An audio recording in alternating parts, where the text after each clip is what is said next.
강의 잡혔는데 뭐 어떻게 해야 돼 그랬더니 일단 리쥬란부터 마시라고 얘기를 해줘서. 이 리쥬란은 어떤 시술이죠?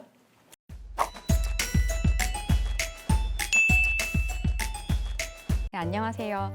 우리 피부는 저희처럼 지금 메이크업을 하고 그리고 밖으로 돌아다니면 미세먼지나 자외선 등 여러 가지 외부 요인에 의해서 손상을 받거든요. 거기에 노화까지 더해지면서 잔주름, 탄력 저하, 피부 건조증이 나타날 수 있어요. 그래서 요즘 이런 고민을 해결해 줄 수 있는 스킨 부스터 시술을 찾아서 피부과에 내원하시는 분들이 점점 증가하고 있어요. 이번 시간에는 대표적인 스킨 부스터 시술인 리쥬란 힐러에 대해서 알아보도록 하겠습니다. 병원 인스타에 보면 두 분 원장님들이 서로 리쥬란 시술을 하는 걸 봤는데 그 뒤에 또 맞으셨어요? 네, 저는 이번에 강의할 게 하나 있어가지고 강의 준비하면서 한 번 더 맞았는데 네, 좋았습니다. 네. 몰래 많이 맞으시는군요. 몰래는 아니고 되게 오랜만에 하게 돼가지고 강의 많이 하는 친구한테 강의 잡혔는데 뭐 어떻게 해야 돼 그랬더니 일단 리쥬란부터 마시라고 얘기를 해줘서. 이 리쥬란은 어떤 시술이죠? 그 리쥬란의 주 성분이 폴리뉴클레오타이드라는 성분인데요. 이게 연어에서 추출한 물질이에요. 근데 이 물질이 우리 인체 적합성이 제일 우수하다고 알려져 있거든요. 이 폴리뉴클레오타이드를 피부에 주사를 하게 되면 이게 조직의 재생이나 회복을 돕는 역할을 해요. 그래서 피부에다 놓으면 이제 피부가 재생이 되니까 피부톤이 약간 밝아질 수 있고 또 수분 공급이 될 수도 있고요. 그다음에 뭐 전체적으로 좀 피부가 거칠거칠하거나 피부 결이 좋지 않거나 이럴 때 그런 것들을 조금 개선을 시켜주기도 하고 또 이제 뭐 염증이 있어서 좀 붉은기나 이런 것들이 울긋불긋한 경우에도 리쥬란이 좀 도움이 됩니다. 근데 이런 효과들이 사실 한 번에 짠! 하고 나타나진 않잖아요. 어느 정도 간격으로 몇 번이나 시술을 받아야 좋아지는지. 보통 이제 리쥬란을 맞으면 그걸 회복하는 데 시간이 좀 필요해요. 짧으면 한 3, 4일, 뭐 길면 한 1, 2주 정도 가는 분들도 있어요. 이렇게 볼록볼록하게 엠보싱이 생기거나 주사 자국 같은 게 좀 오래 가는 분들도 있어요. 그래서 그냥 제일 추천하는 거는 한 달 간격으로 한 3번 정도? 그 정도 추천하거나 아니면 차라리 한 3개월 정도 간격으로 그냥 꾸준히 맞으시는 거를 추천하고 성분도 좋고 효과도 좋기 때문에 몇 번 이상 맞아야 되고 그런 거라기보다 정해져 보통 있는 건 아니죠. 또 환자분들이 저 이제 리쥬란 맞을 때가 됐나 봐요 하면서 오시는 경우가 많죠.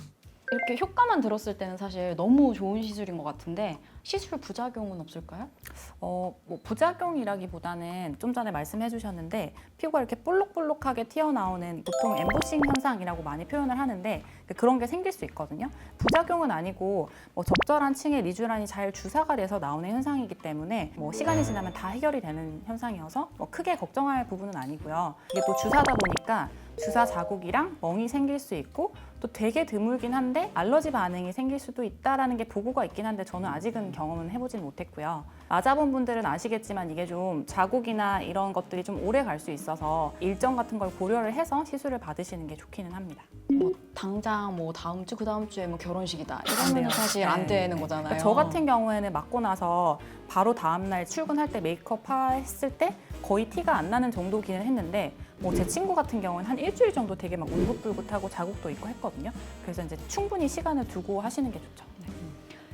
눈가에 사용하는 아이 리쥬란이 따로 있잖아요. 그러면 이게 리쥬란과 어떤 차이가 있는지. 보시는 것처럼 눈가는 되게 피부가 얇고 주름도 많고 조금 다르게 생겼어요. 그래서 분자량을 좀 낮춰가지고 점성을 낮춰서 좀 들어갈 때 통증도 좀 적고 그리고 말씀하신 것처럼 엠보싱 같은 거나 결절 같은 게 눈 밑에 생기면 되게 보기가 안 좋을 수도 있거든요. 그래서 그런 것들이 좀 안 생기게 하는 이제 아이리쥬란이라고 하는 좀 특수한 제품을 사용해서 맞게 되죠. 근데 사실 리쥬란이 효과는 좋은데 아시는 분들은 아시겠지만 딱 떠오르는 이미지가 통증이잖아요. 너무 아파서 못 진짜 맞겠다. 아파요. 그래서 리쥬란을 맞았는데 통증이 없다. 그럼 잘못 맞은 거다. 이런 얘기가 나올 정도인데 이거에 대해서 어떻게 생각하세요? 일단은 이게 통증이라는 게 사람마다 되게 다르다는 거를 먼저 좀 아셔야 될 것 같아요. 왜냐하면 보톡스나 뭐 염증 주사나 이런 거는 다 마취 안 바르고 그냥 맞으시던 분들도 리쥬란은 너무 아파요 이런 분들도 있고 생각보다 괜찮은데요 뭐 이런 분들도 뭐 울세라나 이런 뭐 시술하시고는 너무 아파서 이건 못하겠다 이런 분들도 있거든요. 그래서 통증이 되게 사람마다 다양할 수 있다는 게 첫 번째로 좀 알아야 될 것 같고요. 맞았을 때 안 아프면 잘못 맞은 거다 이거에 대해서는 리쥬란이 우리가 목표로 하는 타겟 층에 따라서 조금 다를 수가 있는데 성분인데 보통 이제 진피층, 피부 진피층 같은 경우에는 우리 이제 돼지 껍데기 생각하면 거기에 되게 쫀쫀하잖아요. 탄탄한 조직이거든요. 그래서 리쥬란을 거기에다가 놓게 되면 이게 이제 약물이 피부층에다가 이렇게 약간 우겨 넣는 그런 식으로 이제 약물이 들어가야 되니까 되게 아파요. 근데 이제 그 진피층 밑에 피하 지방층은 되게 이렇게 성긴 조직이거든요. 되게 물렁물렁한 조직이어서 거기 들어갈 때는 상대적으로 좀 덜 아프죠.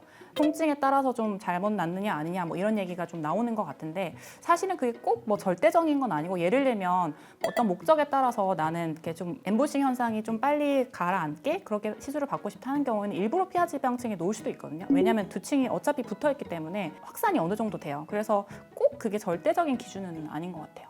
그래도 통증이 좀 심하기 때문에 이런 단점을 좀 해결하고자 하기 위해서 리쥬란 HB 플러스라는 제품이 나왔잖아요. 클래식 리쥬란이랑 어떤 차이가 있는지 그리고 실제로 통증이 얼마만큼 줄었는지 말씀 좀 해주세요. 제가 그걸 비교해보고 싶어서 사실 저도 통증에 되게 민감한 편이고 반반을 이렇게 비교해서 맞아본 적이 있어요. 근데 차이가 되게 크더라고요. 무통 리쥬란이라고 하는 거는 원래 리쥬란 성분은 똑같은데 거기에 이제 리도카인이라고 우리가 마취제로 사용하는 성분이죠. 좀 덜 아프게 하는 성분. 그다음에 히알루론산이라고 해가지고 우리가 필러에 들어가는 주변에 있는 수분을 흡수해서 보습감을 좋아지게 하는 이제 그런 성분들을 좀 추가해서 효과는 그대로 가져가면서 통증은 좀 줄인다라고 하는 걸 모토로 나온 거예요. 무통 리쥬란을 맞을 때는 정말 거짓말 안 보태고 정말 맞는 줄도 모를 정도로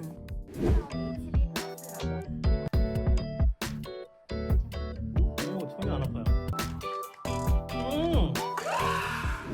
제일 궁금한 거는 효과가 똑같을까 그거 많이 궁금해하실 것 같은데 폴리뉴클레오타이드라고 하는 리쥬란의 원래 성분은 오리지널이 더 많이 들어있어요. 그래서 어떤 분들은 무통 리쥬란을 맞았더니 효과가 좀 덜한 것 같다 하는 분들도 계시더라고요. 통증을 줄이려고 하다 보니까 다른 성분들이 좀 들어가서 대신 뭐 물광 효과라든지 얼굴 좀 반짝해지는 효과라든지 그런 거는 무통 리쥬란도 충분히 효과가 있어서 직접 맞아보시고 직접 효과를 좀 느껴보시는 게 더 좋을 것 같아요.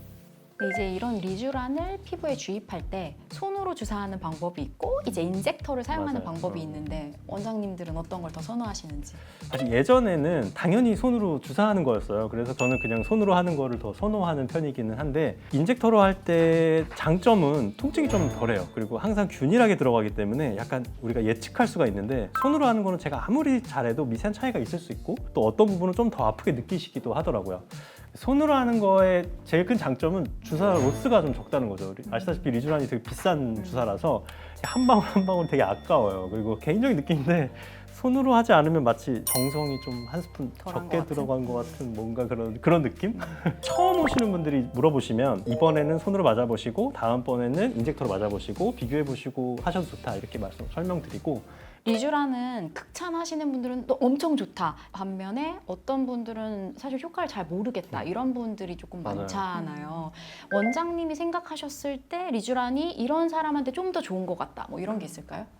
일단은 제일 큰 거는 그러니까 속건조라고 하잖아요. 그러니까 건조한 경우에 보습제 같은 거를 아무리 발라도 개선이 안 될 때, 그럴 때 이제 리쥬란을 했을 때 확 좋아지는 경우가 되게 많고요. 피부가 좀 뭔가 칙칙하고 푸석거리고 이게 뭐 결이 좋지 않을 때 그런 경우에도 리쥬란을 맞고 나면 되게 약간 이렇게 광나는 것처럼 뽀샤시해지는 느낌이 있어요. 그런 것도 있고 제가 많이 권하는 것 중에 하나는 피부염이 자꾸 반복되는 분들이 있거든요. 그러니까 뭐 얼굴이 막 빨개지고 간지럽고 이런 피부염이 생겼는데 약을 쓰면 좋아졌다가 그거를 끊으면 또 반복이 되고 이제 뭐 그런 약들을 계속 쓸 수는 없으니까 요즘에 마스크도 많이 쓰고 해서 유발 요인을 없애기가 어렵기 때문에 그런 경우에는 리쥬란을 좀 많이 권해드리는데 효과를 좀 보는 경우가 되게 많죠. 맞아요. 저도 여드름 있다 그러면 여드름 약을 쓰고 여드름 치료를 하고 뭐 그렇게 하는데 뭔가 설명하기는 어려운데 예를 들면 입 주변에 염증이 자꾸 반복된다든지 뭔가 미세한 트러블이라든지 뭐 그런 것들이 자꾸 반복되시는데 뭐 약이라든지 다른 치료로 특별히 좋아질 게 별로 없는 분들 근데 막연하게 피부가 좀 좋아지고 싶으신 분들 그런 분들한테 제일 많이 추천하고 좀 만족도가 높으신 것 같아요. 말씀하신 것처럼 뿅 하고 사라진다든지 팍 하고 좋아지면 아 이래서 좋아지는구나 라는 게 있겠는데 되게 주관적인 게 되게 큰 시술인 것 같아요. 오늘은 스킨 부스터 중에 가장 대표적인 리쥬란에 대해서 말씀을 드렸는데요. 리쥬란에 관심이 있으셨던 분들에게 조금이나마 도움이 되는 영상이었으면 좋겠습니다. 이 영상이 유익하셨다면 구독과 좋아요 부탁드려요.